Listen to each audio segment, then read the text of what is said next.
Hey guys, Thomas from Team Sakurasou here, coming at you guys with another Yu-Gi-Oh! Market Watch today, and there's actually quite a bit of silent buyouts going on today. A lot of cards I'm not seeing many people talk about, as well as some cards you're gonna want to look at. So if you guys enjoy this Market Watch, make sure to smash that like button and subscribe. About 30% of people who watch my videos are not subscribed, so hopefully today's day I earn your subscription. If you're buying any cards off TCG Player, please use my affiliate link down in the description below. Helps out the channel to no additional cost. You can consider being a YouTube channel member. And thank you to all my YouTube channel members, as well as let me know what I'm going over in the comments section below on my next Mark Watch. I love it when you guys give me suggestions or let me know of buyouts.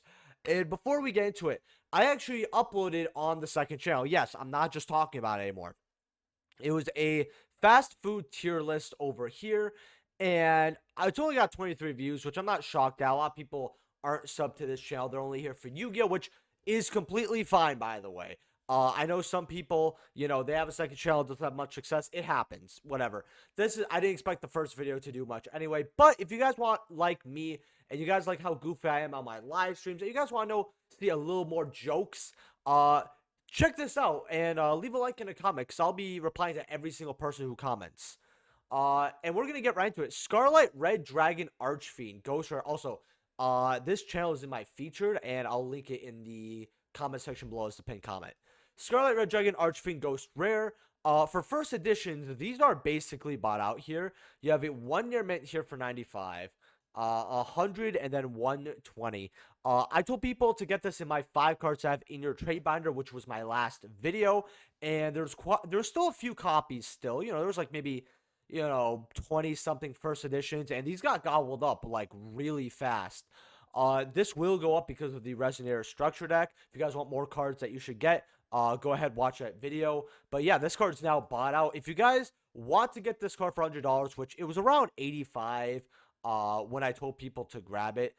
These guys do have less than 1,000 sales here, but 95 for a near mint here, which is whatever. $100 for a light play, then 120, which 120 is not good, but I'm not shocked this card's 120, and that's it for your first editions. If we go unlimiteds here, you do have like them for like 72, 85, but this is the card you're gonna want to get the first edition on. And $100, it's not as good as 85, but before it goes up to 200, yeah, get it for 100. Dragoon here getting bought out as well. This is seeing some play in Labyrinth as well as other decks. I actually played a casual locals recently, and I actually saw people playing this with their Labyrinth deck. And while some people are saying, oh, maybe this isn't the optimal build, I'm seeing Labyrinth boards, and I'm seeing them with Dragoon now, and I just don't see how the deck doesn't see Dragoon as a staple. I don't know the deck super well here, but these are $28, $29 for your secret rares. Your ultras here being about 42 here, going up to 43. Now, I actually kept my original, and I told people, look, you're going to want to get these originals at $13, $14. I should have had the 5 cards out of your trade battle, to be honest, but I talked about it on Market Watch like three times. I was like, dude, I don't need to tell people again, right? Because I don't want, if I talk about a card like constantly in my Market Watches, I don't usually like putting it all my 5 cards out of your trade binder. But yeah, ultras here are basically on the $48 mark. In fact, 33 listings. If we go verified, 28 listings. We go near mint, 21 listings. Yeah, 40 going up to 56 really. Going up to $60 here for your OG Dragoons. So that's quite a bit of money. Your Starlight rares though are also going up a little bit. We go verified here. I told people to get this is the card to get 200, 345, 387, 450, $500 going up to. Now, if you got these for 200 and you're like, wow, I might want to cash out on this hype, I told people the Starlight at 200 is good. If you need to get rid of it, don't get rid of it lower than 400. Honestly, once it gets to 400 here, which we're not going to count these listings here, we're going to count like the exact 400 you got. A less than 1K sales here, 450, then 500, 525 here. If you have Starlight Dragoon, I just feel like they're going to start getting eaten up here. I would definitely hold on to it. If you need to get rid of it at, say, 500, 600, I don't think people are realistically going to pay $900 for this yet. It's still going to take some more time. I'd say, okay, fine, let it go. But this is definitely a card that can age closer to 1K. Not exactly $1,000 very soon, but eventually over time. Altergeist are getting more rumored support. I tried looking for it, where like some of the leaks and all that, and I just couldn't find it. I don't know why, but I've had multiple people telling me this. Uh, and the one person I met IRL who saw it couldn't remember the name. Dollars for these secret rares. If you go first editions here, it's 98 here. If you go near mints, it's about 64. This is definitely a card you're gonna want to pick up because people are gonna want to play these awesome, these nice looking 2019 secret rares. So it's quite old here. You got ultras here for 50 cents though, which is not bad, and then you have rares at bulk prices here. Now, multi-figure is a great pickup, but what really shocked me here, and I'm going over like the star foils and the card that you play but you don't really need to. You have mega packs here for quarters here going at 50 cents. OG, you want OG? The 35 cent, 55 cent. Like this is insane to me. This is very cheap here for Altergeist. Now Altergeist, in my opinion, have been power crept. I don't think this deck is as crazy as before, especially because they hit certain floodgates. But the red reboot ban does help this deck a little bit. That was a weakness when you really couldn't get over unless you. I don't know if it's supposed to be 3, so I don't know if you can respond with Judgment or not. But basically, red reboot's gone anyway. I don't think they're gonna bring it back for a while. Regardless if you like that or dislike it, Geist got a little bump off that. I think that the deck is a very rogue. I feel like if you bring this to locals, it's kind of like could go kind of anywhere, especially because I've been seeing Bestial plays with this deck, and I think Bestials are actually helped this deck as an engine. Definitely not that bad. Definitely still a card that wants to go first. And when you imperm and then reveal Faker and then special Faker to special summon a Silk, it feels very good. I don't know what else to say. It just feels very good. Pre-preparation of rights. A nice little +1 that rituals have. It's crazy how they have 2 generic +1s. Basically, you add a ritual spell from your deck to your hand, and then you add a ritual monster from your deck or graveyard to your hand, whose name is listed on that ritual spell card. So normally, a lot of people and a lot of ritual decks nowadays have built-in searches for the ritual spell. So playing this card is sort of useless unless it has the second effect, right? Which if it does, that's really good. Or if you really need it to go off, and let's say that gets Ash, Imperm Veiler, and then you play this, it's really good. Now we have Novell coming, which is the Hungry Burger archetype. And I think this is going to see some play in it. And you have Ultras going 6, 7, 8s here. These are getting bought out very quickly with those 20 listings. In fact, if you go verified here, and then like near mint light play, just get rid of those mob play copies. It's going up like crazy here. For your pre-preps, and all rarities are going up here. Supers at like $3.50, $4 for your near mints. Over here, not too bad for your supers, and all versions are going up. Like if you have speed duels at all, even these commons are going up. But to be fair, there are ritual decks on Master Duel, or not Master Duel, but in Speed Duel are actually quite good, like Cyber Angels, which, by the way, you guys will be getting a video very soon about me playing that deck actually against my boy Alibaba. And if you guys check my Twitter tomorrow at 6 p.m., I will be on his live stream until 8 o'clock to play some more Speed Duels. And I will be doing my live stream at 10 p.m. Central. So don't worry, you're getting both, okay? You can make a decision on either. But yeah, if you have these in bulk or whatever, any of these cards, hey, you have a nice little money card in your hand. Preparation of Rights, Battles of Legends is going up. Ultras are 6s, going up to 7, 8s here, which is not that bad here. But these Ultras are going crazy. The Supers, from Hidden Summoners, Secret Forces, they're like $1 or $2, which isn't too bad here. Now, these OG super rares, I want to see these because first sets are kind of crazy here. So you have light play near mitts for like 2s. I always tell people get these if you have to. Whenever you get these, just spend extra $1 or $2 to get the original print super here. Also, I'm going to show you guys my cat because they will not stop clawing at the door here.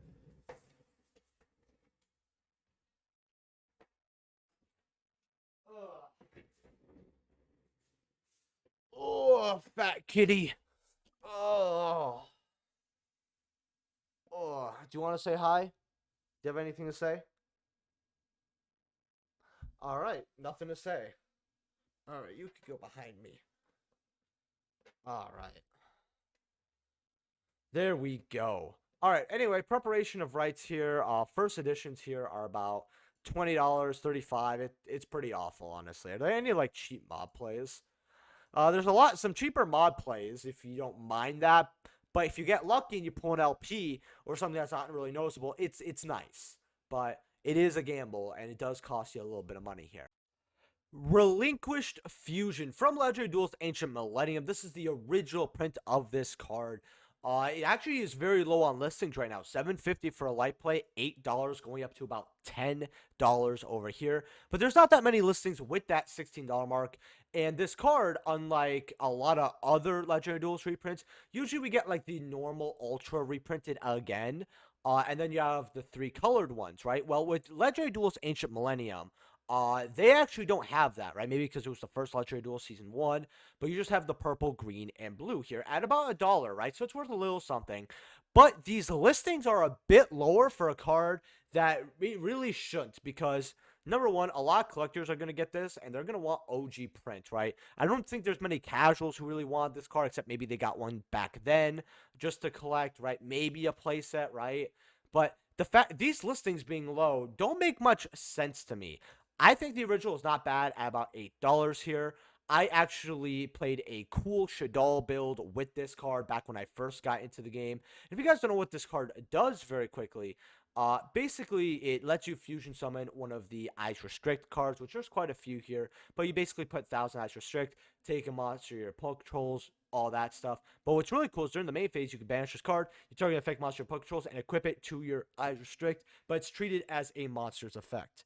So I don't know if that means it could be negated in a different way, possibly, because the wording is a little weird. Kind of has that like old school wording, if that makes sense. But original is at $7.50, going up to $10 here. If you guys want this card, you do have near mitts for $9 actually, so you might as well just get the near mitts at 1 here for $8, $9. Not that LP is bad for $7.50. In fact, I ended up getting this card about 2 something years ago for about $3 to $4.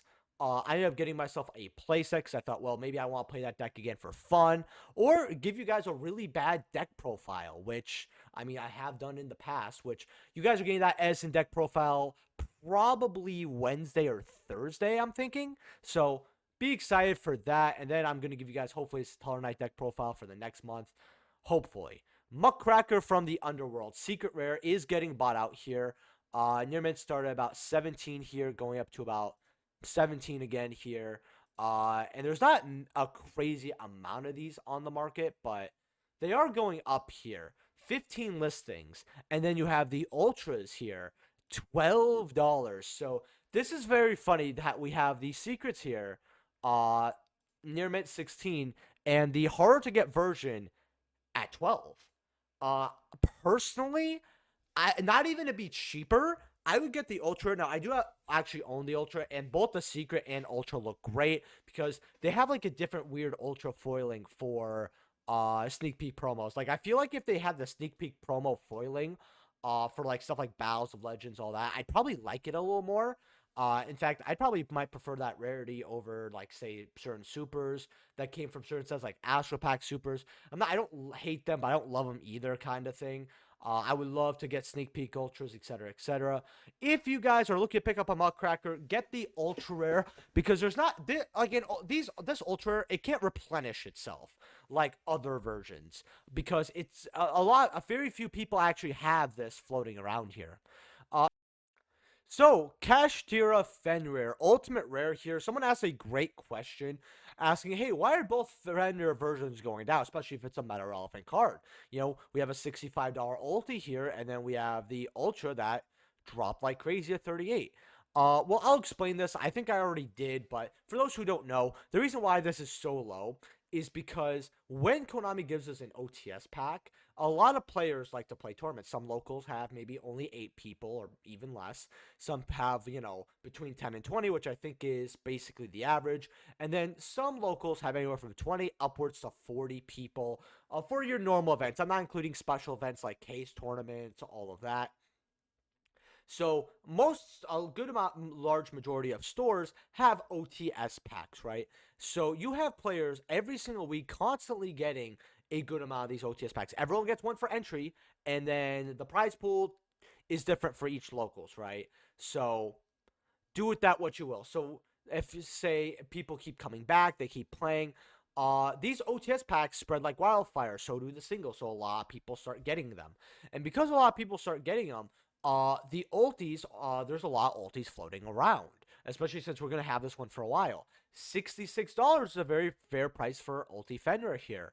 And the ultra rares, why would people buy ultra rares for $40 to $60 when they can get an ulti from OTS? If they're paying that much money for an ultra that's gonna get reprint, people are gonna want to get the ultis. But with all these ultis flying around, some people, funny enough, if they don't want to pay, but just straight up buy it on, say, TCG Player or any other website, though they're going to want to trade for it. So they're more likely to see an ulti than an ultra sometimes, depending on their area, right? And that's not, I'm not going to say what percent is which, like, oh, you have more of a chance of seeing ultra, more of a chance of seeing ultra, right? Because I can't really determine that. But players who don't have any interest in this card might end up pulling this and just putting it in their trade binder. So a lot of people are going to start dropping their ultras, and that's why I told people to drop their ultras. At even I said $50 if you want to drop your ultra, that's fine. I still think $38 for this ultra is low, and I think it's probably going to continue to go further down. So hopefully that answers your question. We also saw something very similar with a different card, and I might as well bring her up, which is Water Enchantress here. The CRs went down to $60. Maybe they went to 50s, but I remember $60 here when the ulti came out after a little bit. And the ultis, even though this card wasn't seeing the play that Fenrir was, because we happened to get the ulti announcement very close to the ban list, and the adventure engine just kind of left the format instantly when we got Power of the Elements. And ultras dropped as low as 8. And now ultras are 16, even though this is a card that's sought after because we have ultis and a lot of players have their ultis circling around. Hopefully that makes sense. Silent Magician, Duelist Pack Rebels the Pharaoh. So this negates a spell, actually, by triggering a spellcaster monster. But it cannot be special in other ways, and its stats are awful. Score against 100 attack for each card in your hand, though, which is nice. So at least it'll probably be most likely 2K, maybe 2,500. It's not a bad card. If it was searchable, I bet there's some cool gimmicks you could do here. Now, once returned to your player's turn when a spell card is activated, you can negate the activation, which is cool. And if this card is destroyed by battle, or if it's destroyed by a opponent's card effect, you can special summon a Silent Magician monster from your hand or deck, except for the exact same, another copy of herself, ignoring its summoning conditions, which is cool, right? So it floats, and it's a spell negate that can gain some decent stats, actually, which is very, very nice. You do have to attribute a spellcaster monster, though. These are about $45 here. Going up to about $50 here, which isn't too bad. I mean, it's not amazing, but it's not too bad. This is the kind of card that definitely deserves a reprint by this point. I don't know why it's so high, but if we ever get a way to search this card out, like imagine if we had a deck that a strategy that says specifically a spellcaster with 1,000 or less attack, or a light spellcaster, or like a light, even if it's specific, right? That's really good because any deck that is spellcaster has an access to a spell negate, which is really, really nice. And yeah, they have to tribute one, but it's not like they have to tribute one every single time they want to negate a spell, right? Not a bad card. Definitely not a bad card. Definitely needs a reprint though. Like, I don't know what this card has been needing a reprint for at least, I think before COVID era, I was saying it needed a reprint, and other people as well. Ghost Ball Starlight, Starlights are 240, 250, 275 here. going up to 330 here. It's a gorgeous Starlight. It'll probably hit 500 to 1,000 one day. If you had been waiting on this, like I told you guys, it's okay at 240. Honestly, this card was always around 280 to 350. We're seeing it lower now. We still have the situation where there's a lot of Defu Starlights roaming about, but still a hand trap. If you want to get it, I guess this is the cheapest it's going to get. Mega Pack Secrets are like $3 here, which is really, really nice here for Mega Pack Secrets. Definitely something I would, look into here, because if this card starts seeing Meta Relevant play, you could definitely bet that it is going to start going up here. I want to see if there's any like cheap stash here that you guys might be able to grab. Something like 250 here. I'm not really seeing it here. Yeah, they're basically all like $3, which isn't bad, OGs here, you got about 12 for Unlimiteds, K. First editions are about 18 still. Again, very, very good to get this. Ash Blossom Mega Packs are about 10. These were 8s. I told people to get them. I still think 10s are very, very good. Forbidden Droplet here. OG Secrets are 27 here. This card definitely will go higher if it starts seeing a lot more play. Card can easily hit 50, $60. Get your copies of the original while you can. And then ultis, 167. Are these going to go up? If Droplet sees play, these will break 200. If it doesn't, it's going to sell around 167 here. These were about 150 though, I believe. If you look like a little... okay, maybe I was wrong. I felt like I saw these at like 157, 158, but... yeah, 167. They will break 200 if the card sees play. With that being said, guys, I gotta go to the gym. So leave a like if you guys enjoyed. Subscribe if you have not already. And go check out my video on Team Neptunia, by the way, since you're done with this. Link in the description below or the pinned comment. And I will see you guys in the next video. Peace.